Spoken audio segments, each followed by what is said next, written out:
Кыргыз радиосу уктурууларын улантат. Эми урматтуу радио каармандар, Шашкедеги дил маек деп аталган уктуруубузга кулак төшөңүздөр.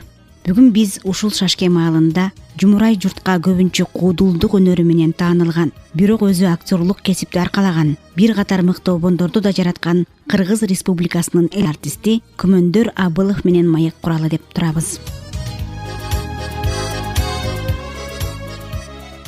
Күмөндөр Абылов 1958 жылы 30 августта Нарын районунун Учкун айылында төрөлгөн. Айына жетпей 7 айлык болуп төрөлгөндүктөн жашап кетеринен күмөн санаган чоң энеси Күмөндөр деп ысым ыйгарган экен. Эмесе Күмөндөр ага менен болгон маекти баштайлы. Күмөндөр байке, биздин Кыргыз радиобузга куш келиптирсиз. Кушбак болгула. Турмуштун оош кыйышы, башыбызда турган пандемия адамдарга бири-бирине жакын болгонго, адамдын асылдыгын таанып билгенге үйрөттү окшойт. Ден соолугуңуз жакшыбы, үй бүлөңүз жакшыбы, балдар жакшыбы? Жатабыз, Кудайга шүгүр. Былтыр эле көргөнүмдө башкача болчусуз, арык элеңиз, толуп турсуз. Сакал мурутуңуз жок эле, азыр өсүптүр. Менин оюмча, театрдабы же кино тармагындабы айтор бир сахнага даярданып жүргөн окшойсуз. Туура баамдап атасың. Былтыркыга караганда быйыл толгон себебибиз былтыркы пандемиянын убагындагы иммунитетти көтөрүш керек, түшүрбөш керек, күчтүү тамак ичиш керек деген болуп кетти окшойт. Театрдагы ремонт болбогон күндө дагы былтыр жабылып дегендей үйдөн чыкпай карантинде жаткандыкы болсо керек. Көп ары бери баспагандыкка толуп жүрөм. Анан арыктап аракет кылып жүрчүлек былтыр аны таштап койдук. Анан эми азыр өзүң кино дегендей туура баамдап атасың. 1 айга жакындап калды, 20 күндөн ашты. Бул сакалды коюп өстүрүп атам, дагы 1,5 ай 2 айдын тегерегинде кино башталып калат деп турабыз. Даярданып атканда кезим. Бир акылман адамдын же бир даанышмандын кейипкерин көрөт окшойбуз. Эми андай болбосо дагы комедиялык жанрдагы тасма көрөсүздөр деген ойдобуз буюрса. Маны астын алып айтып отуруш жол кандай болуп калат деп да киши эметет да ошо. Анын шарттарыбыз бар. Андан эми бирок антейин десең, азыркы учурда кинону баштаганда эле рекламаны кошо башташ керек. Тарта элек делечи. Анлигер андай деген жок болчу. Кино бүтмөйүнчө эч бир мындай жың билдирип анан элге мактанып андай мындай кылчу эмеспиз да. Изденүүнүн үстүндө жүргөндүгүңүзгө караганда бизде кино жанры алгалап эле бараткан окшойт.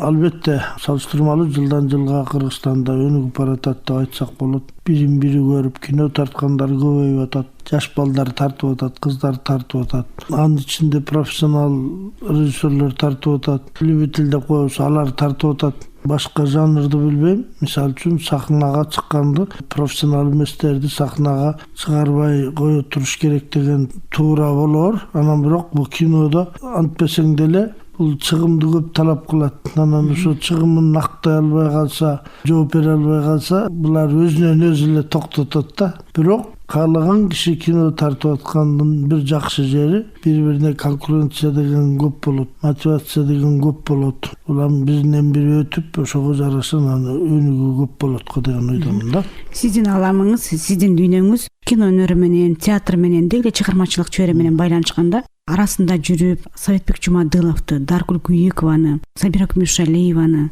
керек болсо Күмөндөр Абыловду көрө аласызбы? Театр өнөрү дагы мындай кичине жаңы бурулуштарга өтүп аткан кез, мурдагыдай салттуу театр болбой, азыр режиссура деген нерсе чоңураак орун алып келатат да. Илгери бир эле спектакльди канча актер ойносо, дублер болуп, биринчи состав, экинчи состав болуп ойносо, бир эле кейипкерди экөө кандай ойноду деп элдер ушундай сынап, театр сынчыларынын баш болуп, элдерге бунусу жакшы деп талаш тартыш жаратчу эле да.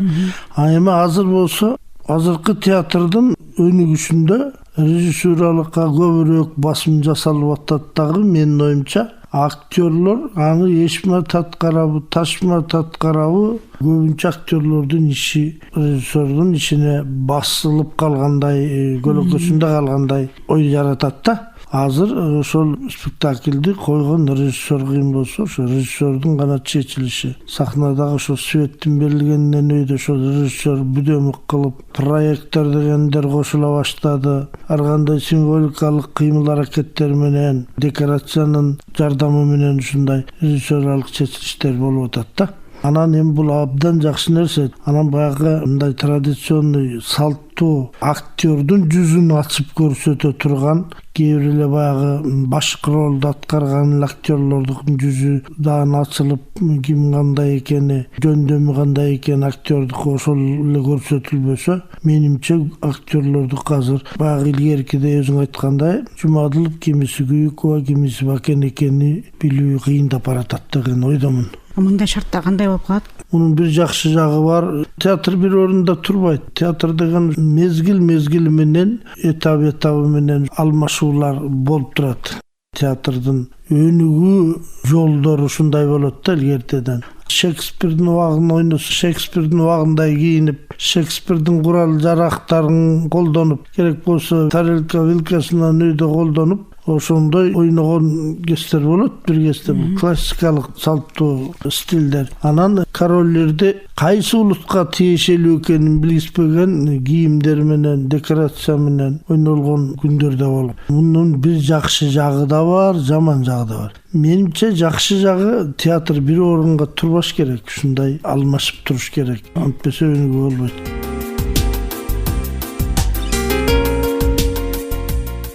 Күмөндөр Абылов орто мектепти аяктагандан кийин эле Токмок шаарындагы маданият окуу жайынан үйлөмө аспаптар бөлүмүндө билим алган экен.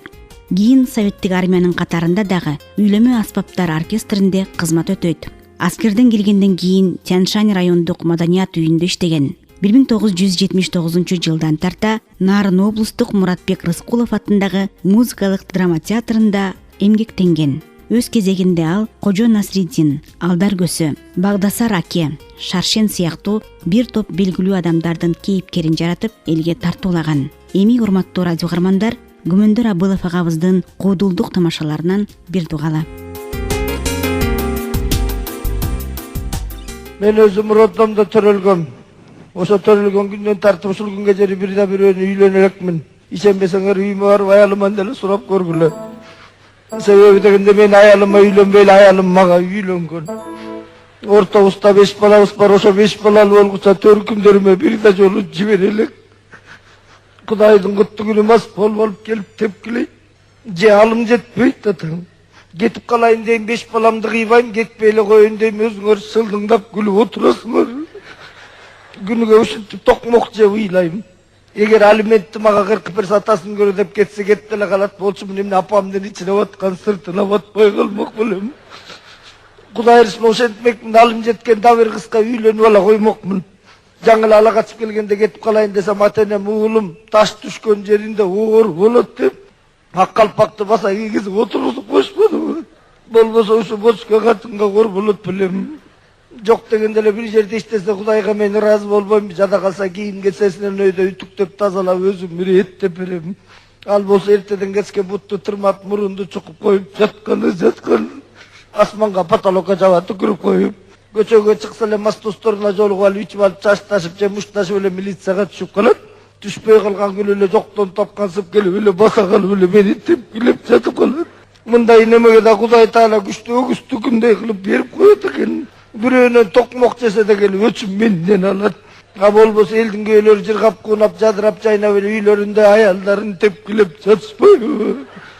Андан да күйгүскөнү сен карып баратасың, күкө таарынба деп үстүңө да бир жаш күйө алам деп атпайбы? Ушул бочкени ким сүйсүн? Да бир мага окшогон шорлууну ала качып келет да. Алып келсе да бир чоңураак эле боксер же борец неме алып келсе экен. Экөө эле аябай сабай эле. Ал жыга чаап берсе өзүм деле сабайт элем. Жалаң ушундан токмок жеп жүрүп карадым, болбосо жаш кезимде өлтүрөгөн эле боло элем. Жотчун-ай. Эмне күлөсүңөр ай? Ооба күлгүлө. Табалагыла. Кудай берип койбодубу? Бирөөнө өлүм, бирөөнө күлкү деген ошо да. Өткөндө мен туулган күнүм болду. Шундан көрө туулбай деле койбой. Тим кой десем болбой жатып эки досум ээрчилип келди. День рожденияңды өткөзө коет элем деп. Эми ал досторду өзүнө окшогон узун туурасы билинбеген немелер экен. Сыз кыз менен эле ченеп билбесең айланбайт. Жотсун тамак түтпөдү. Алар эртеден кечке ичип жеп отурушат жыргап. Мен болсо кухняда жүрөм, тамак жасап бир жагынан бала сооротуп, кошо ыйлап. Акыры үчөө үч жерге кулашты. Орундарына жеткирейин десем же көтөрө албайм. Аларды бөлүп эле көтөрбөсөң бүкүлү кантип көтөрөсүң. Жиним келип маса балдарынан пайдаланып күйлөнүп барып адегенди үчөөнү үчтептим. Не күлөсүңөр, тебесиң да анан. Дагы көп тепкилейин дедим, дагы койчу дедим. Лежачего не бьют деп. Анан канча тамакты көчтүгүн деп эсептесем, силерге калп мага чын бир чоң казан толтура кесме, алтынан 9 бутылка шампанский, 12 бутылка арак, бир жашык пиво, 3 казан бозо жетишипти. Булардын курсактары менин оюмча буту колдордун тырмактарынын учуна чейин бүт эле курсак болсо керек. Ушул айтып аткандарым баары башыман өткөргөн окуялар, бирок кечирип коесуздар, ойгонуп кетсем эле түшүм экен. Ошон үчүн үйлөнө элек эркектерге эскертип коерум, эгер үйлөнгүңөр келсе, сүйлөшүп жүргөн кыздарыңар менен адегенде эле күрөшүп, мушташып көрүп, алыңар жетсе анан үйлөнгүлө. Урматтуу радио каармандар, сиздер Шашкедеги Дилмаек деп аталган уктуруубуздан Кыргыз Республикасынын эл артисти Күмөндөр Абылов менен болгон маекти угуп жатасыздар. Сиз атактуу ырчы, бийчи Майкл Джексон менен бир жылда отурга бир күндө төрөлүптүрсүз. Бул жөнүндө билесизби? Билем. Майкл Джексонду ким билбейт? Аны туулган күнүнөн баштап кандай үй бүлөдө тарбиялаганын, атасы кандай болгонун, агасы кандай болгонун, кантип тарбия көргөнүн, зордук зомбулук көргөндөрүнөн өйдө бүт баарын окуганбыз. Кызыккан кишиңдин өмүр баянын окуйсуң, кызыккан кишиңдин чыгармаларын бүт көргүң келет, тарыхын окугуң келет. Майкл Джексон менен бир күндө Майкл экөөбүз төрөлгөнбүз. Мен төрөлүп тушумду карасам эле Майкл жатат деп тамашалап койчумун досторго. Сиз бир катар өнөрдүн ээсисиз, байке. Бул нерсе сизге кайдан келди эле, кимден келди эле? Чогурап отуруңуз.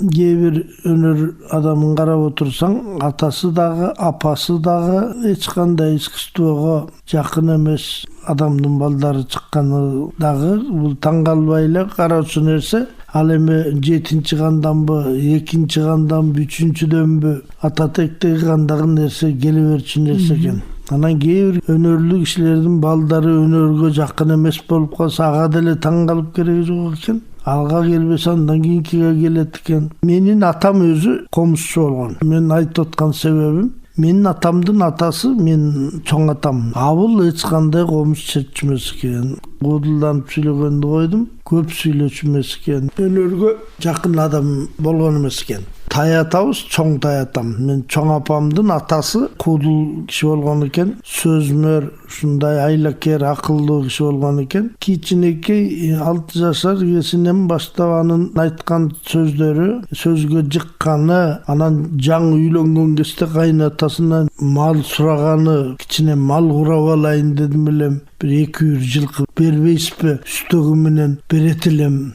деп ушинтип бир көпчүлүктүн көзүнчө сураганда кайнатасы бай киши экен. Күйөө баласынын идирегин көрүп, көзү тирүү, сөзү жанагындай экенин көрүп, элдин баары бышкырып, метостон намыстанып кетип, анан өзү дагы кол ачык жоомарт экенин көрсөткүсү келип, анан мына оокат кылам деген баланын сөзү деп туруп, анан эртең баланча менен барып жылкылардын арасынан 20дан 200 жылкыны тандап алгын деп. Берсең берерсиң өзүң айткандай, убагы келгенде бербесең ыраазымын деген экен.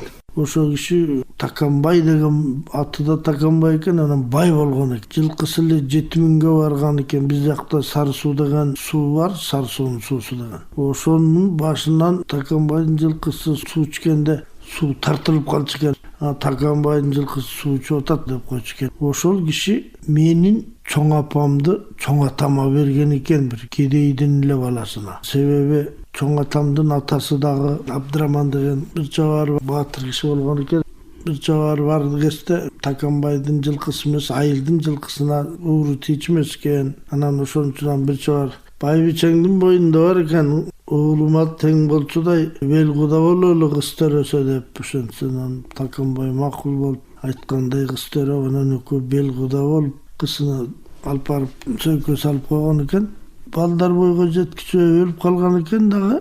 Анан тиги Таканбай ушу мен сөзүмө турам Кудамдын көзү жок болсо дагы да bunun кысым берген экен абылга. Мына ошол Таканбайдын өнөрү болсо керек, эл ичинде көп айткан сөздөр айтылып жүрөт. Союз келгенде союзга болгон малын бүт өткөрүп берген экен ортолукка. Өнөрдүн келиши мага ошо тайлар жактан келген, эр тайын тартат деген бекер болбосо керек. Ушул жактан атама келип, атам аркылуу бизге мага келди го деген ойдомун да. Таканбай таятаңыздын марттыгын айтып атасыз, шаардыгын айтып атасыз. Сизде барбы?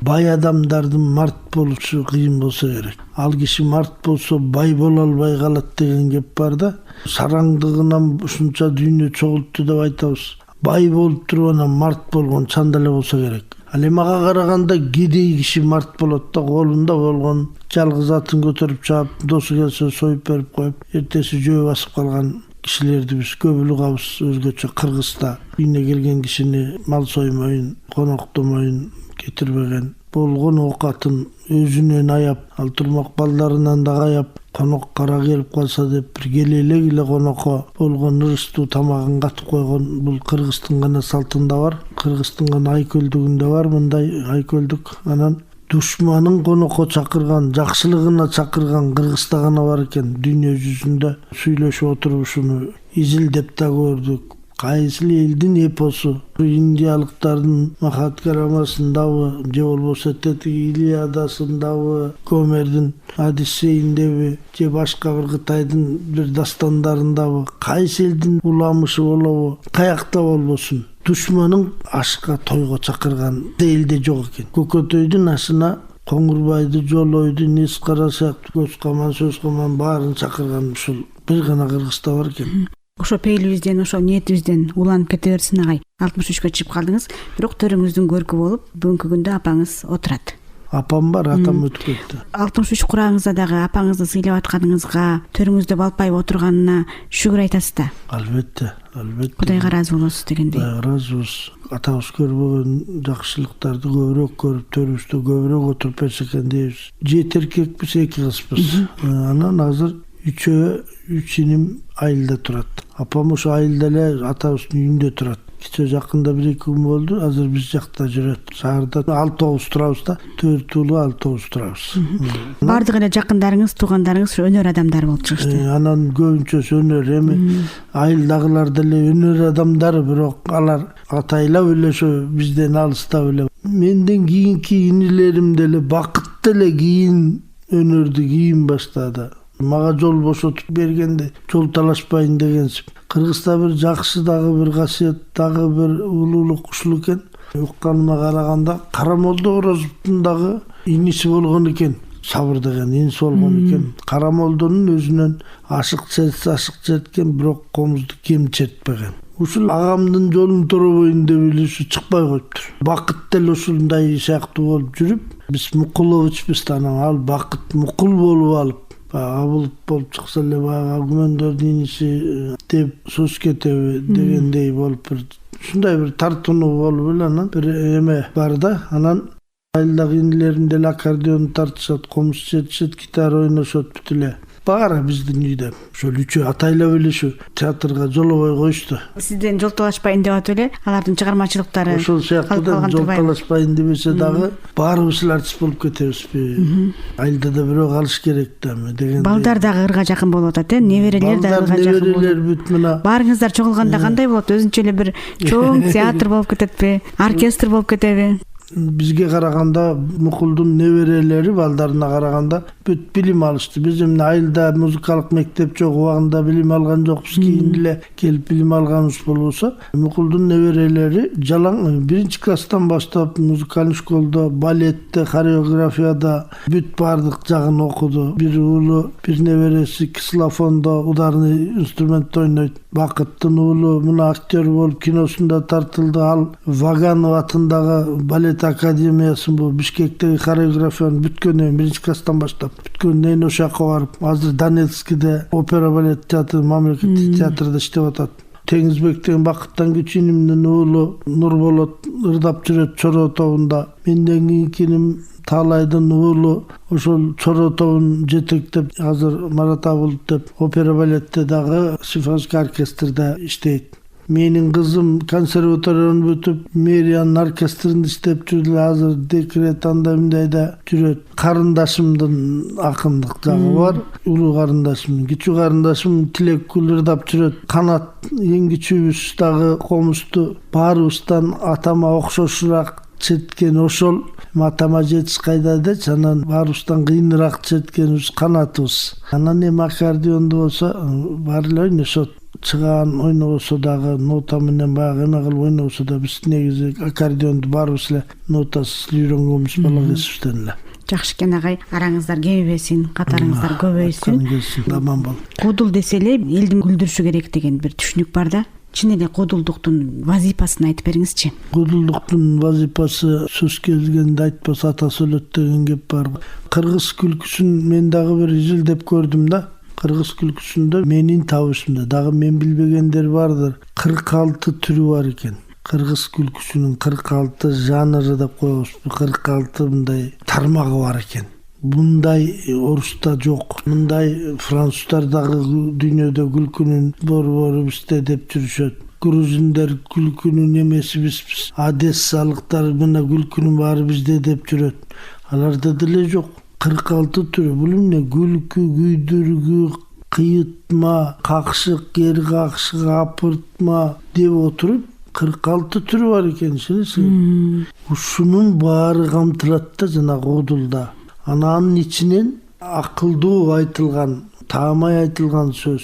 Анан куудулдук өнөр менен ичинде маскара постчулугу да бар, туурамчысы да бар, аскыясы да бар, акыйнеги бар. Мынтип отурса, баары ошон үчүн мен айтып атканым, жалпы жонунан куудулдук деген бул күлкүгө тиешелүү нерсе деп коет экенбиз. Анан эми мен мунун баарын айтып атканым, куудулдун көп түрү бар экен бизде.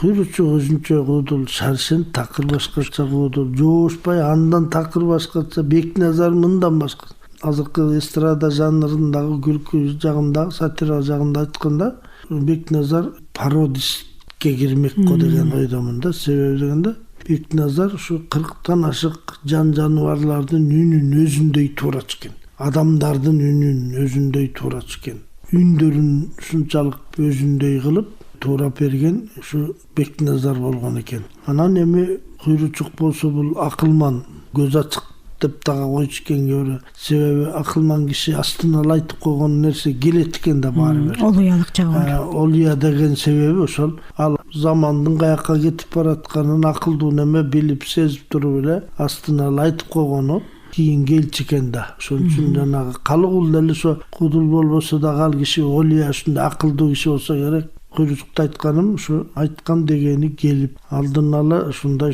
деп анан Куйручук жеке эле элге эмес, байларга ушу жанагындай Байзак деген сыяктуу өздөрүнүн эл жакшыларына мынтип койгула, мындай кылгыла, мынткиле деп айтып көрсөтүп турган экен. Элге ошондой жол көрсөтүп турган. Белгилүү кудулубуз Келдибек Ниязовдун кайсы бир концертине Чыңгыз Айтматов келип катышып калат экен да. Анан баягы чыгып баратып кудулдарга жолугуп, кудулдук бул өтө татаал жанр. Мен дагы кандайдыр бир күлкүнүчтүү окуяларды жазып калам, бирок эртеси күнү эле уялып тытып салам деп бир айтканы бар экен да. Сиз кантип батыл киришип калдыңыз? Кудул деген штат, кудул деген профессия жок да.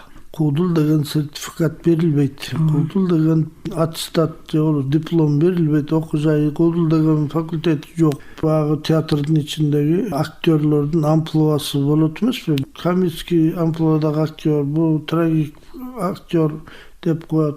Ушул сыяктуу эле бизде кыргыздын менталитетинде ушул болгон жанрдын баары, драматический актерлугу дагы, комузчулугу дагы, бийчилиги, ырчылыгы бүт баары бизде бир илгери бир болгон экен. Мисалы, жана балет, оратория деген бекеринен келген эмес. Ал жерде музыканттын баары, ушунун баары бир чыгарма кылып атат. Кыргыздын менталитетинде ушул болгон үчүн Союздун убагында спектакль койгондон кийин концерт койбосо эл кабыл алчубайбыз. Мындай бирде башка мамлекетте жок. Барып спектакль коюп алып кетип калышат. же концерт койгондар концерт коюп кетип калышат, бийчилер бий коюп алып кетип калышат. Биздин эл баарын аткарып беришин керек. Мына комплекстүү түрдө бүт акыны дагы ал жерде, музыканты да болуш керек, ошол жерде сатирасы да болуш керек, бүт болуш керек. Бизге кудулдук өнөр ушундан келген. Жанагы спектакльден кийин концерт коюп, ал концертти жөн койбой, анын ичине сатира аралаштырыш керек. Мен ушу сахнага жаш энергия көп кесе сахнада спектакльде 2 роль ойночумун. Жигиттин ролун кийине калып, жигит боло калып, анан кайра жуучу болуп келе калып, 80-жылдарда Үкөй деген спектакльде музыкалык спектакль болчу. Анын музыкасын агест азыркыдай фонограмма жок, жандуу ырдайт. Үкөй дагы богатысы дагы анын музыкасын, оркестрин магнитофондон кой берип ырдайт. Кээ свет өчүп калганда аккордеон менен алардын музыкасын коштоп тартып берип коюп, сахнанын аркасында аккордеон менен коштоп атсам, бирөө мага сакал чаптап атат, бирөө кийинтип атат, аккордеон ойноп атып киримдеп атат, бирөө ойноп атсам, аны ойноп таштай калып туруп, үстүмө чапан жабып калып туруп, жуучу боло калып, жуучудан келип туруп, жигиттин кийимин кийине калып, кайра аккордеон тартып кое калып, жигит болуп кирип, колун байлап келип, бутун байлап келип, ушундай болуп, аны бүткөндөн кийин анан концертке аккордеон баштан аяк аккомпанировать этип берип, анан ортосундагы интермедияларын баарын кайра өзүм ойногон жылдар болгон. Мен агесте чарчачу эмес экенмин. Тойчу эмес экенмин да, мен сахнага чыккандан тойчу эмес экенмин. Демек сиздин кудулдугуңузду жаратууга биринчиден табияттан болсо, экинчиден баягы кесиптин шарт жагдайы алып келген турбайбы? Кесиптин жагдайы. Анан биздин убакта театрлар концерт коюп айылга барганда уктамай жок, 1-2 умурда 1-2 афиша чаптап койсо эле уктамай жок, анан барат элдин баары. Эми ойлосом, айыл бүт барчу экен агачта. Эми башка алаксый турган телевидение жок болсо, интернет жок болсо, артисттер да аз болчу, көрүнгөн 2 киши бирге калып эле концерт коюп барчу эмес. Азыр эл кандай кабыл алып атат? Кудулдукту эми азыр мындай майдаланып баратат деп айтсак болот. Себеби дегенде жанагы илгеркин айтып атканым, артисттер барып спектакль койсо, спектакльде ушундай тынч отургулачы деп тыйган деле киши жок. Ар бир киши кичинекей баладан үйдө сөз тыңшап, шыбырап ойносо да угулуп ушундай ал спектакльди көрүп, тойбой, эртеси ошол спектакльди бир жери мындай тигинтип ойноду, анан бул минтти деп окуяны мектепке барып алып, чөптө иштеп жүрсөк, ал жерден деле жатып алып, обсуждать этип, баштан аяк бир сыйра, бирибиз унуткан жерди бирибиз айтып эстеп чыкчу элек. Анан эми кийин жүрүп отуруп, спектакльге эл барбай, мыскыл тамашага өтүп кетти. Мыскыл тамашага өтүп, мыскыл тамашага көп бара баштады. Узак оюнга караганда бир 2-3 сюжет көргөнгө, 5-6 сюжет көргөнгө мыскыл тамашага барып алышам. Концерттерде көрө баштады. Ар бир заман ушундай болуп өметип турат окшойт. Андан кийин эми мыскыл тамашада узактай сезилип, азыркы убакта тамашоо деген 15 киши аткарабы, 10 киши аткарабы, 2 киши аткарабы, бирөө бир чыгып туруп бир сөз айтат, бирөө бир жооп берет. Бүттү бир номер. Кыскасы мындай тарсетмелер да, тарсетме күлкүлөр. Мунун баарын мен эл майдаланып баратабы десем, заман ушуга алып келатыптыр. Себеби мына илгери телевидение жокто. Кечки саат 6-дан түнкү саат 10-11ге чейин иштеп эле эртеңки көрсөтүүлөрдүн программасын окуп туруп тут деп калчу. Эл тойбой калат. Эл каяктан алат информацияны, каяктан акыл үйрөнөт, каяктан бир кругозорун кеңейтет. Китеп окуган, китепти башына жастап алып окуган, бир окуган китебин кайра окуган, түшүнбөсө кайра окуган, түшүнсө дагы кайра бир окуп чыгып койгон убакыт өткөрүптүр. Гезит окуган, кабарларды ушундан алган, радиону эмгиче эсимде дем алыш күнү кутмандуу болсун күнүңөр деген программаны угуш үчүн таң атпай эртеле уйларын саап антминтип окутуп, балдардын баарына чайын берип туруп, кеткиле деп балдарды кубалап, эс тарткандарын гана отургузуп, айылапа радиосу бар үйгө чогулуп келип алышып туруп, анан радио бүт бир тамгасын калтырбай укчу. Мына элдин суусап турганы, муктаж болгондугу. Азыр эмне? Бир романды окуп отургучакты, Спартакты окугучакты киносун көрө калат. Же болбосо аны дагы убактысы жок неме, Спартакты ким жабонялы жазган экен, деп эле интернет шарт Спартак деп жазса эле ким жазганы, качан жазылганы, кайсыл биздин эрага чейин кайсыл жылы болгон, кайсы мамлекетте, кайсы жерде болгон данныйларын окуп коет да бүттү. Ошону менен Спартагыңды билем деп коет. Ал өзү ошол окугандын ичинен дагы бир 30%-синде калат, ошо жана кыскачанын 30%-синде калат, калганын дагы унутуп калат. Китептен окуган киши унутуп калмак түгүл, ошол болгон окуялардан, ар бир кишилердин, персонаждын сөзүнөн, окуяларынан тарбия алып атпайбы, турмуштук тарбия алып атат. Тиги тарбия алган жок. Тиги жөн гана информация алып атат. Манас ким, Спартак ким, же болбосо Цезарь ким болгон, Сулла ким болгон, Конфуций деген ким болгон. Бунун баарын мындай эле информация гана алып коет. Анын эмне деп айтканын, кайсы чыгармасы барын, чыгармачыл киши болсо, же улуу киши болсо, эмне иш кылганын, каякта төрөлгөнүн, кантип ошо даражага жеткенин, өмүр баянын билбейт да. Ошон үчүн бул турмуштан анан ата-эненин тарбиясын албайт, постоянно укпайт. Детсадка барат, орусча тарбия алат, тинткиле дейт. Мектепке барат, орусча окуйт. Анан келип алып, анан институтка барат, орусча окуйт, анан кыргыз болгонун биз кыйнап атабыз. 25-теги баланы кыргыз кыла албай атабыз. Тил деп атабыз, кыргыз болду. Анан алды турмуштук тарбия деген анда такыр жок. Анан бизге кайсыл агым келсе да башкарганга кирип кеткенге оңой алар. Тарбия, адамгерчилик, кыргыздын нукуралуулугу, кыргыздын тарбиясы канына сиңген эмес, жок. Азык тил менен айтканда флешкасы тап-таза эле бойдон турат, запись жок. Эч кандай гигабайт, мегабайт деген аларга занят болгон эмес. Ошон үчүн азыр биз кыйналып атабыз деген ойдомун. Москвага барсаң, бирин-бири көңүл бурган киши жок. Ушундай кумурскадай метродон бири кирип атса, бири чыгып атат. Даже эскалатор кетип барсак, ошо андан дагы эрте болайын деп чуркап чыгып атат, чуркап түшүп атат. Метрого кирди, отурду деле бирин-бири караган киши жок. Кире калып туруп, китебин алып окуп баратат, кулак тиякта станциясына кирген шарт жабып алып туруп кетип атат.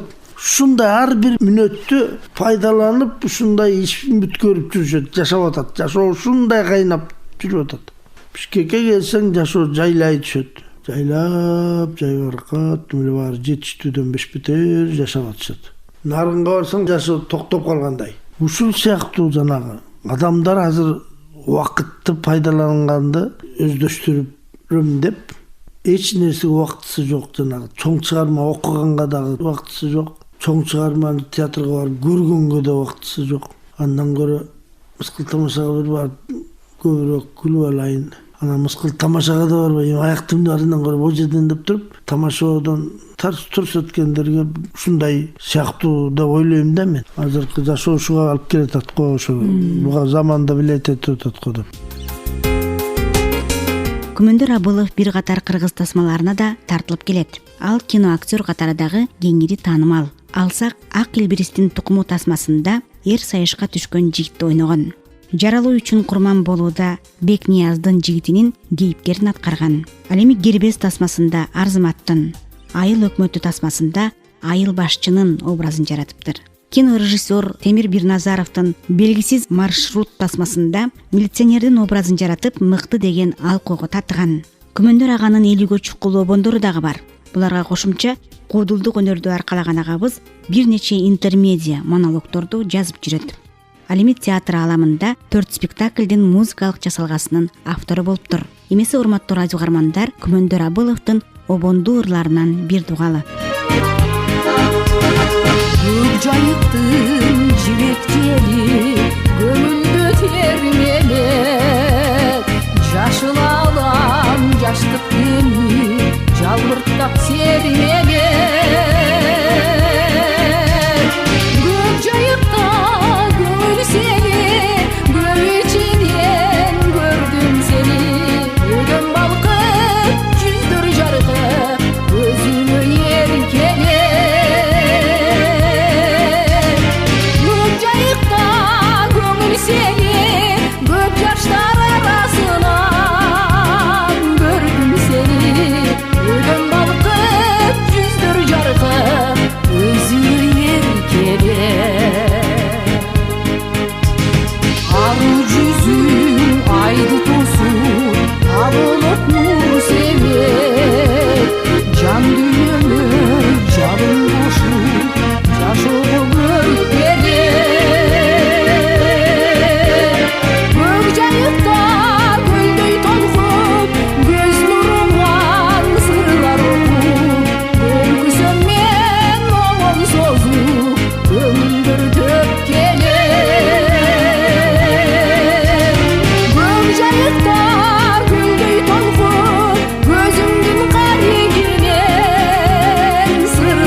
радио угармандар, сиздер Шашкедеги Дилмаек деп аталган уктурубуздан Кыргыз Республикасынын эл артисти Күмөндөр Абылов менен болгон маекти угуп жатасыздар. Кудул элди эч даярдыгы жок эле кыйналып кысталбастан шыдыр күлдүрүшү керек да. Бирок ал үчүн көкүрөгүндө мол запасы болуш керек да Күмөндөр байке. Бул баары эле адамдагы кыракылык мүнөзгө, тапкычтыкка, сезгичтикке такалат. Көкүрөктүн билими дагы керек болот дегендей. Бул жагынан алганда Кудул шумдуктуудай билгий адам болуш керек. Сизди биз Кудул катары тааныйбыз, Кудул катары сыйлайбыз, даңктайбыз, таңазалайбыз дегендей. Демек сизде бул касиеттер, бул мүнөздөр бар да. Канчалык деңгээлде кайсынысы бар, кайсынысы жок экенин мен өзүм айта албайм. Бирок менде кругозор деген нерсе мен өзүм каалагандай эмес, албетте. Ар бир киши өзүнүн кемчилигин билиш керек го деген ойдомун да. Анан бу кругозор деселе мен эми такыр келе сомесмин, албетте. Но мен айтайын дегеним, Кудулдун кругозору акындыкы дагы, актёрдуку дагы, деги эле ким болбосун, кайсыл кесиптин ээси болбосун, президент болобу, премьер болобу, депутат болобу, азыркы заманда, азыркы эмес, мурунку заманда деле адамдын акылы, ой чабыты кенен болуш керек. Баардык тармактан кабары болуш керек, баардык билимден кабары болуш керек. Майда чүйдөсүнө чейин билбесе дагы, мындай жалпы жонунан, мисалы үчүн космос кандай болот, медицина тармагы кандай, канча илим болсо ошол, мисалы биология болобу, география болобу, билимдердин толтурасы бар. Азыркы сабак кирбеген билимдер канча, мисалы үчүнчү физиканын ичинде эле канча түрлүү билими бар, акустика деген билим да бар. Мисалы үчүн ушул сыяктуу болгон немелерден кабардар болуш керек деген ойдомун да. Чыңгыз Айтматов эмне үчүн бүткүл дүйнөгө жаккан жазуучу, себеби ал кишинин кругозору кең болгон. Ошон үчүн баардык элге, дүйнөдөгү баардык элге тиешелүү кылып жазган чыгарма. Акындагы эгер кругозору кең болсо, бүткүл элге тиешелүү кылып төгүп жазып кетет да. Кудул деле ошондой. Кээ бирөө кыргызча күлөт, кээ бирөө орусча күлөт деп коет. Баардык эл түшүнсө күлөт, кээ бирөө тил менен бергенде эмес. Баардык элге тиешелүү күлкүлүү нерсени айтса, дүйнө элинин баарына тиешелүү күлкү тапса, күлкүлүү кино тартса, ошол кино жакшы баасын алат. Анан бир эле Кыргыздын проблемасын коскогон кино жакшыбы же дүйнө элдеринин проблемасын бүт коскогон, же Кыргыздын проблемасын дүйнө элине бүт жеткире алган, ошого байланыштыра алган кино жакшы болобу? Ушул сыяктуу эле кепти. Кыргыздар Кудул Шаршен Термечиковду жогоруда өзүңүз айтып кеткен баалашат да, бүгүнкү күнгө чейин ал кишинин ысыматы алып жүрөт. Шаршенди Кыргыздын шайырдык өнөрүн гүлдөткөн теңдешсиз Кудул деп атап келишиптир. Ага жалаң кудулдук жактан тең келген эл шайыры буга чейин да болгон эмес деп айтылыптыр, мындан кийин да болбойт деп айтылыптыр да. Бул ой жөнүндө сиз ойлондуңуз беле?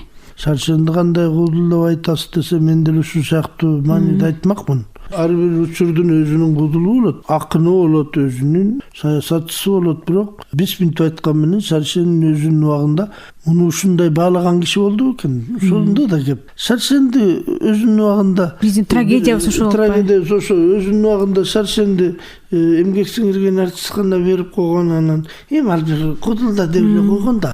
Бирок мына көз өткөндөн кийин, заман өткөндөн кийин, анын жоруктарын ар кимден угуп отурсак, мындай кайталангыс кудул, мындай феномен жок экен да. Биз ушуну мойнубузга түштөн кийин алып, жекеле Шаршен эмес, Шаршендин убагындагы заман кандай кезде өнөрлүү адамдар күчтүү болот, акылмандар күчтүү болот деп бир айтса, заман начар кезде, жашоо начар кезде ошондой адамдар элди сактап алып калган сыңары бекеринен сактап алып калбайт экен. Себеби ошону жаратылыштан ошондой кишилер берилет окшойт деп да айтып атышпайбы. Мисалы, Мыскал болгон экен, Муратбек Рыскулов болгон экен, карабайсыңбы? Саякбай, Сагынбай, Манасын баары ошо кезде болгон экен. Бекмурат деген эмне, Балгоз деген эмне, Келдибек деген эмне, Тоголок Молдо деген тияктан чыкса, бияктан Калыгул чыгат, тияктан Молдо Кылыч чыгып атат, Молдо басам бияктан чыгып атат. Карап отурсаң, актёрдун генийлеринин баары ошо кезде бир доордо чыгып атпайбы? Райкандарды айтып отурсак, Бөлөбалаев, Калык, Осмонкул, акындын төкмөнүн баары ушу чыгып атпайбы?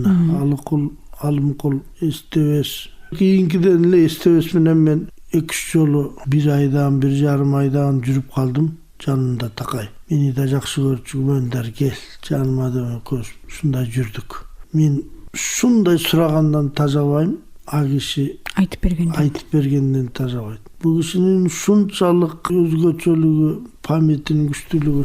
39-жылы Күрпүлдөккө барсак, Баланча деген жаңы окууну бүтүп келипкен зоотехник жигит балалуу болуп, баласынын атын Баланча коюп той берип аткан экен. 13 августта эле деп ушундан өйдө айтчу да Кудай аты. Анан мен көп сурадым. Мына сиз акын десе, сиздин астыңызда акын жок азыр. Акындын акынысыз. Эмне үчүн Манас айтпайсыз деп да сураган күнүм болду. Десем, ой, туура айтасың, мен Манасты айткам. Айтпай койду дейсиң, айтып көргөм.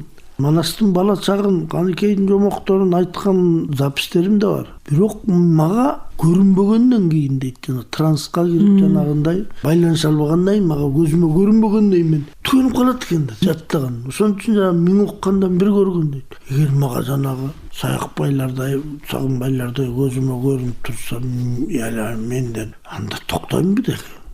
Анда мен түгөтөмбү Манасты. Эстебес Турсуналиев атабыз менен ушинтип жакын болуп айткандарын кулагыңызга куюп жүрдүм деп атпайсызбы? Бүгүнкү күндө сиздин жаныңызга келип шынарлап, Көнөр байке мага айтып бериңизчи дегендей өнөр адамдары жаштардын арасынан табылабы, барбы?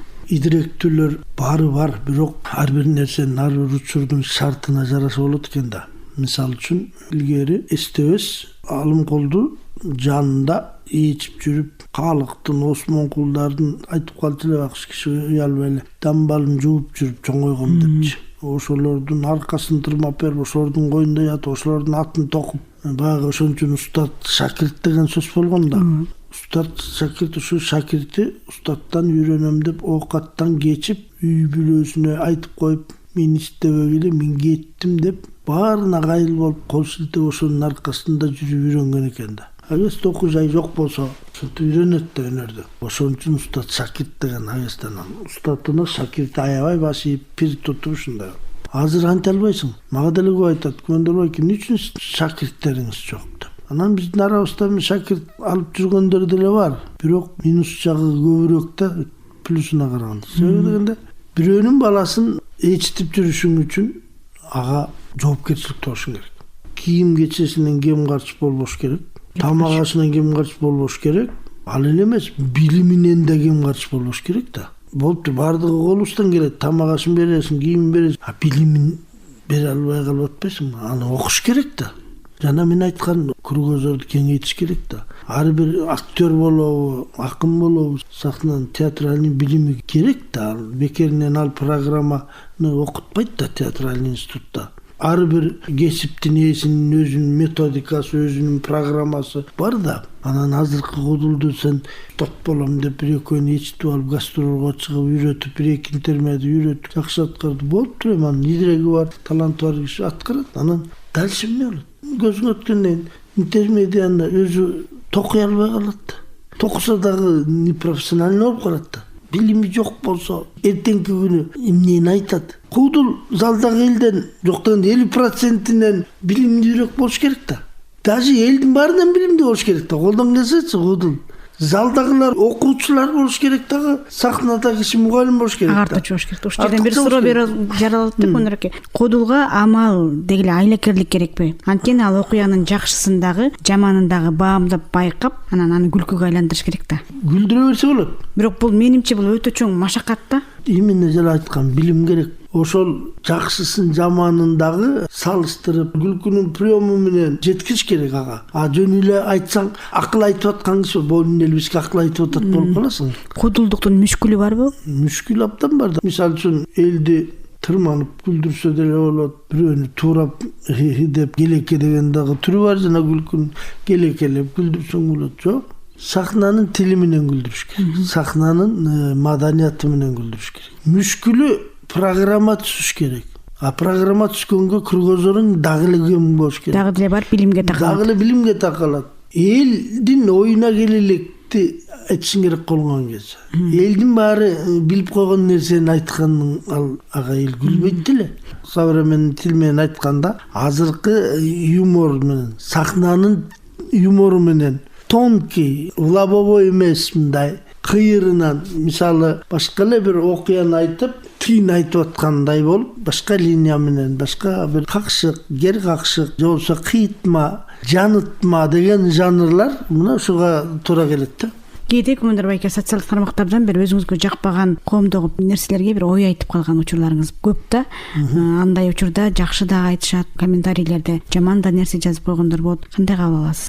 Турмуштук гражданский позицияда айтамын да, мен аны кодулдук позицияда айтпайм да, аны мен кодулдук позицияда мен аны сахнада айтам. Көчөдө кодулданбайм. Көчөдө эл катары болгум келет. Анан баягы сахнадан күлкүлүү нерсе айтсам эле, анан көчөдөн көргөндө эле керсейип калганго деп көптөрү тийишет. Себеби көчөдөн деле жалдактап эле турушум керек экен. Ушинтип эле күлдүрүп эле анан эле жөн суроо берсе жөн жооп бербей эле ушинтип турушум керек экен да. Анан эмалар өзүнүн иши, мен жакшы көрөм, жаман көрөм. Анан бул жерде мен жана социалдык тармактардагы жазып атканым чыдай албай кетет экен мен. Кантип чыдап жүрөт кээ бири, таң калам. Мына Түгөлбаев аке жакындан бери чыдай албай жазды. Аны да бомбит этип атышат.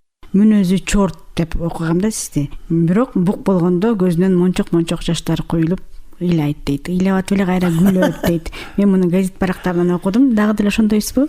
Мен эми ал башым менен жаралган мүнөз болсо керек. Себеби мен өзүмдү ушинтип кээде мактап коем.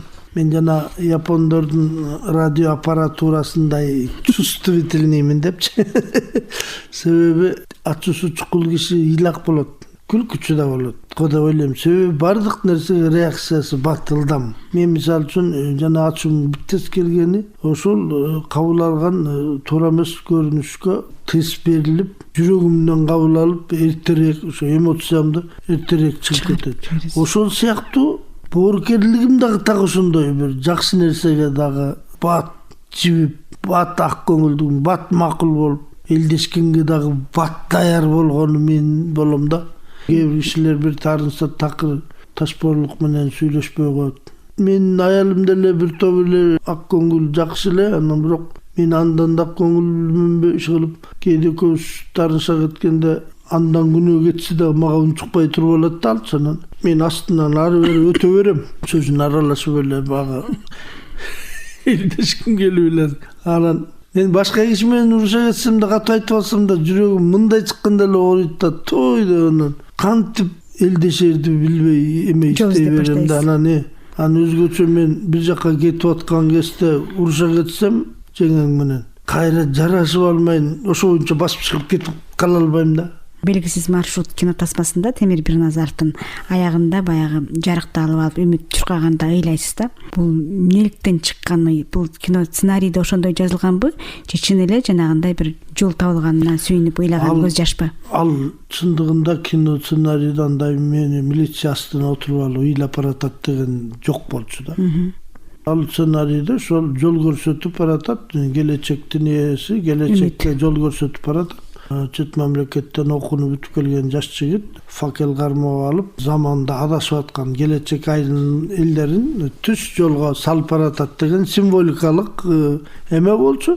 Анан астында мен ордумда отурганда, анан автобустун ичин көрсөткөндө крупный планга мен көрсөтүлүп калдым. Анан ар ким өзүн багы сүйүнүп баратабыз дегенде мага эрксизден ушул образ мага өзү келди да. Баягы ошол ситуацияга, ошол жагдайга, ошол акыбалга мен актерлук баа берип караганда ыйлаганга туура келди да. Милиция өмүрү ыйлабаган, жесткий жанагындай эл мушташпаса, мушташтыла, эркекче мушташтыла, менин балам туулган күнүнүн урматына деген зөөкүр киши жанагындай жар боруна асылып, өлүм менен тирүүлүктү көрүп, анан жанагындай замандан адашып, туман заман болсо автобус мамлекет биздин өлкөдө анан көп болуп жүргөн милиция эмне үчүн жашып кетүүгө болбосун, туулган баласын көрбөй кала жастадым деген неме бар анын ичинде. Анан ошон үчүн ушундай ыйласам туура болот го деп мен аны атайын деле ыйлаган жокмун. Просто ошону ойлоп атканда көздөн уже жаш кете баштады, анан тартылып калдым. Эми шаршеңге кол көтөрүп койсоңуздар, сиздики жарабайт. Эмнеге жарабайт? Улам эле кол көтөрө бересиңер. Жана оң колумду көтөргөм. Азыр болсо солгон көтөрүп айланайын өкөтөң айдай беришсинчи. Өкөтөң жакшы балдар. Бир гана кишиге добуш бериш керек. Тур. А сен эмне кол көтөрбөй отурасың?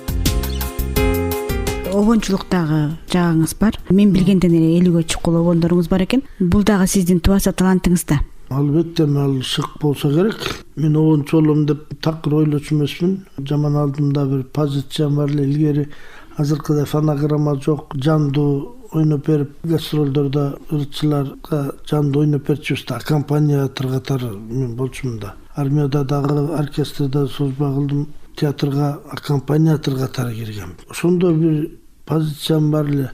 Эми ойлосом, музыканттардын деңгээли төмөн экенбиз аябай эле.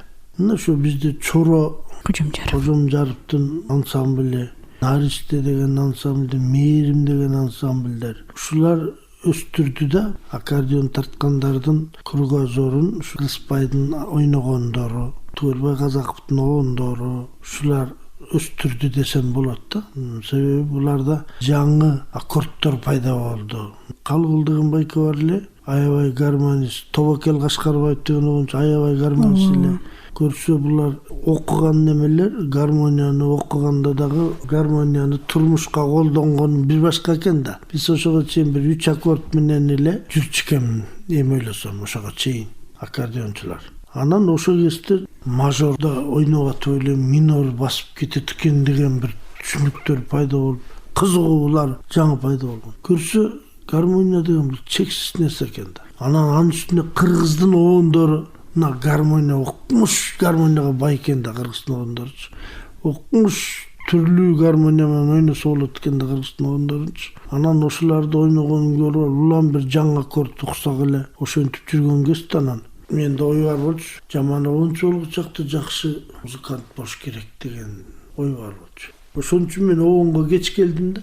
Аман деген досум бар, Жапаров деген. Ошол спектакль коюп, мени приказ чыгарып салыптыр, обондордун абыл күмөндөр жасат деп приказ чыгарып салыптыр. Бул эмне? Давай сен чыгар. Мен обончу элем. Болбосоң боргун, сен бирөөнүн обондорун ойноп элдин, өзүң он чыгарбайсың. Ошонун инициативасы менен кабинетине камап коюп. Биринчи обонуңуз кайсы болду анан? Мен биринчи обонум Унуттуңбу деген Турар Кожомбердиевдин сөзүнө жазылган. Эске салчы мемирейин көктөмдү алгач үйү деген. Ошол Тала гүлдөрү деген спектакльге жазылган ушулар. 4-5 обон ошого жазылып, ошондон баштап анан обончумун деп айткандан уялбасын да дагы. Анан бизде ак кезде обончулардын кароо конкурсу жылына болуп, прослушивание болуп, бияктан комиссия барып, акындардан, композиторлордон турган. Кабыл алчу да. Ноталары менен сөздөр менен алып келип берип, анан алар карап көрүп, эксперттер ошол ойноп көрүп, бул эч башка обонго окшобойт экен, жакшы экен, колорити кыргызча экен, жарайт экен деп кабыл алды. Болбосо бунун өзөкчө окшоп калыптыр, болбойт мындай обонго деп болсун. Могул обонуң акамбер дегендей обонго окшоп өзөкчө болуп атпайбы? Бул кыргыздын обону эмес. Бунун орусча окуганга окшошуп калыптыр деп кабыл албай койчу. Анын сөздөрүн акындар эметип, бул сөз деген кантип болсун эми? Ошолор кабыл алган обондор радиого жаздырганга уруксат берилчү. Ошолор кабыл алгандан кийин сахнага чыкканга уруксат болчу. Ошол обон радио телевиденияга жүрүүгө уруксат болчу. Ошол себептүү 60-70 жылдар кыргыз искусствосунун гүлдөгөн доору болгон. Анан азыр казактын эместе тиги Кореян сериалдарындагы обондоруна кыргызча сөз жазып туруп урдап атышпайбы? Сиз куудулдук өнөрдү, актерлук өнөрдү, обончулук өнөрдү көтөрүп жүргөн чыгармачыл адам болуп атасыз. Кыргыздын куудулдук өнөрүндө кайталангыс классика болуп калгыңыз келеби? Же театр асманында алтын тамга менен жазылгыңыз келеби? Же обончулукта жаркырап калсам дейсизби? Менден кийин ошол ырларым калып, ырдалып калса деген оюм бар эл арасында. Куудулдук өнөр болсо эми ал ар бир замандын эмесине жараша бу дагы өзгөрүп кете берет. Жана жогоруда айткандай, балким мени азыр баалабагандар кийин баалап калар, балким азыр баалагандар кийин баалабай калар, анча деле эмес экен болуп калармын. Заман өзгөргөндө кандай болот мен алдын ала айта албайм. Бирок ушу мен актерлук жакты баарынан туу тутуп, баарынан бийик тутуп, негизги өнөрүм актерлук деп өзүмдү ошентип жүргөн менен тилекке каршы актерлук өнөрүм элге жетпей калды да. Эң биринчи ошого көп көңүл бурдум, актерлукка. Көп роль аткардым, Нарын театрында болобу, бул жакта болобу. Актерлукка убактым көп кетти. Актерлукту аябай жакшы көрөм. Ошонун тилекке каршы замандын азыркындай оош кыйыш убагына туш келип калып, эл театрга көп барбай, ошол өнөрүм элге жетпей калды. Ошол ар бир ролумду эл көрбөй калды, эсимде калбай калды. Залкарлар менен иштештиңиз, жогоруда айтып кеткендей, кимисинен эмне алдыңыз, Күмүндүр байке? Тарбия алдым. Мен мындай айтсам да болот. Дөңгөлөк үстүндө театрда баталчубуз, 3 ай сөзсүз чыкчубуз, бул милдеттүү түрдө. Андан сырткары пландашык менен толтуруш керек деп 2 ай, 1,5 ай кошумча чыкчубуз. Кээде мен музыкант катары, музыкант жок болуп калып, улам бир бригада менен келсем, андан кийинки бригада 6 ай, 8 ай гастролдо болгон жылдарым болгон. Мен ушунун баарын, тарбиянын баарын, чоңой театрда иштеп калгандан кийин тарбиянын баарын мен ата-энемен дагы мурдаш, Капар Медетбеков, Бакирдин Алиев, Сейитказы Андабеков, Түйшө Сариев, Акмат Бердибаев деген сыяктуу, Тамара Жумакаева, ушул эжелермен, агаларыман, аталарыман алдым. Элге, журтка айтайын деген оюңузду, ураныңызды, чакырыгыңызды. Чакырыгым эми эл журтка ден соолук каалаймын, ынтымак каалайм эң биринчи. Мамлекетибиздин бүтүндүгүн ойлосок, андан кийин анан өзүбүздү ойлосок деп чакырат элем. Урматтуу радио каармандар, сиздер Шашкедеги Дилмаек деп аталган уктуруубузга кулак төшөдүңүздөр.